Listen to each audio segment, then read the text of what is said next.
want to spend the next 5 minutes on.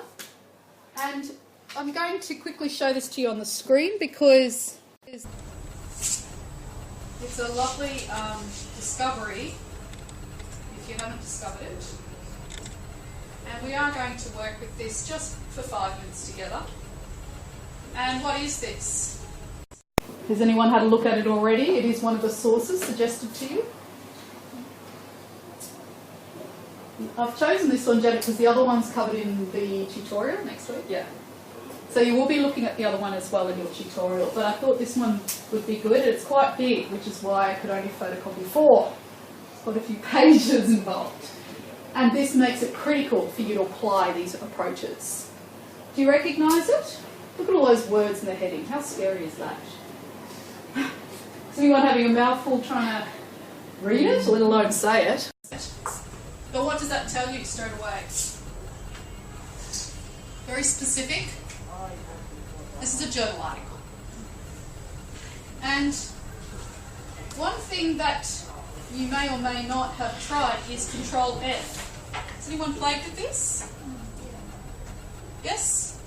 So I just did this before, and I'm going to put in the word benefits, or benefit, as an example of one way to sort of particular article.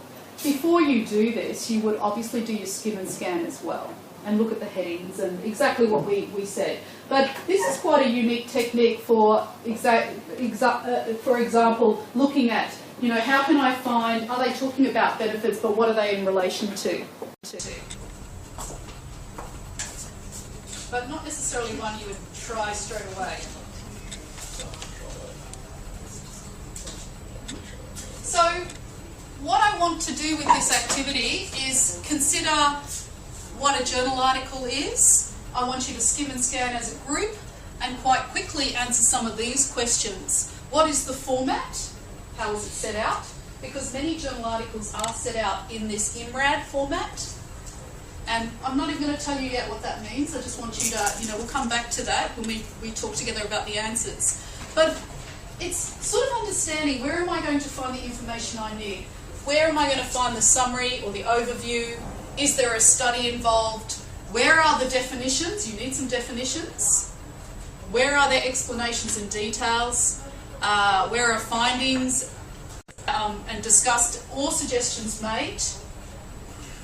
Keeping in mind you don't necessarily need all of this for your task, which parts would you avoid looking at closely? And I want you to digest this in 5 minutes in a group and just flick through the article in front of you to see if you can find any of these pieces of information, because this is a process you will probably do with most journal articles that you encounter, is make a very quick judgment about what's going on in it, and then you make decisions about if it's helpful and where you might look closely to get that information.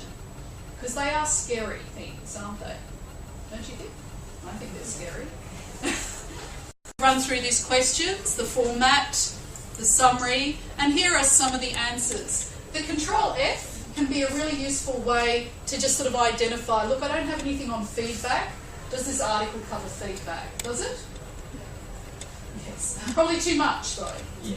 You don't want all of that, do you? But at least if it wasn't in the heading, or the word benefits, I think was a good one to use. I tried interpersonal, and guess what I got? Nothing. Yeah. Doesn't mean it's not discussed, but they're not using that word. So other words for benefit even. I looked at one, it could be this article, there were a whole heap of other words they were using instead of benefit, like constructive,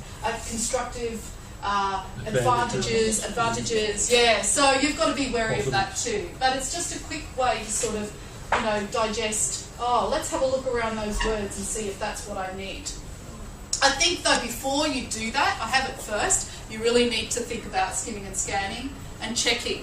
Is it an academic source? You can tell just by looking at the reference list. It's long, too long, it's painful, but it could be handy to have that there. You might actually, if this was a bigger assignment, you might go to that reference list because you really wanted another article on feedback, and this didn't really quite hit what you needed. Okay, answers. Where IMRAD stands for introduction. methods, results and discussion, but what is usually with the IMRAD that's not mentioned here is abstract at the beginning. And the abstract is really important. It is the summary, and this one doesn't even have the heading abstract. Sometimes they don't. Sometimes they have sort of an introduction that acts like an abstract. That's what you're skimming and scanning for. Is there a study? Yes. It's an online survey of 128 employees. I just go to the methods section to figure that out. But straight away I saw those tables and I went, oh, but that's limited in itself. This is not, a discussion paper. Definitions, if I just need a definition for feedback or something, go early into the paper. Look at the theoretical section for explanations. This particular article has quite a bit of theoretical stuff before it gets to the study. That's important to know too. You might just need the information from the earlier part.